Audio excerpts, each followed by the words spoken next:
Ever looked at a chord grid and felt like you're trying to decode hieroglyphics? Worry no more. This lesson will make you a chord grid guru.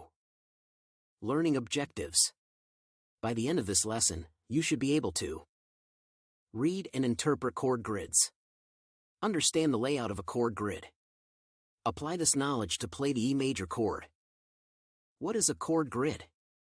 A chord grid is a visual representation of a chord on the guitar fretboard. It's like a snapshot of your guitar neck from a bird's eye view.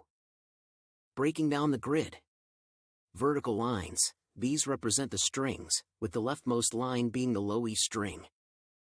Horizontal lines, these represent the frets. Circles, these indicate where to place your fingers. The numbers inside the circles tell you which finger to use. Pro tips. The string names are displayed at the top of the grid.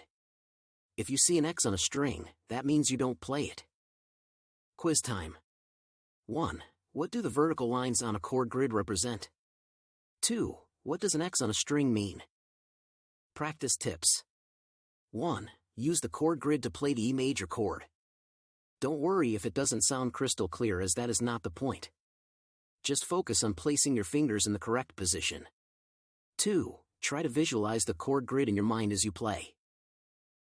Chord grids are a handy tool for visually displaying chord shapes, making it easier to understand and learn new chords. Remember to pay attention to the string names displayed at the top of the grid and note any X markings, which indicate strings that should not be played.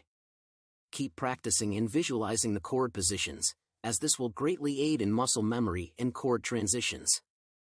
Happy jamming!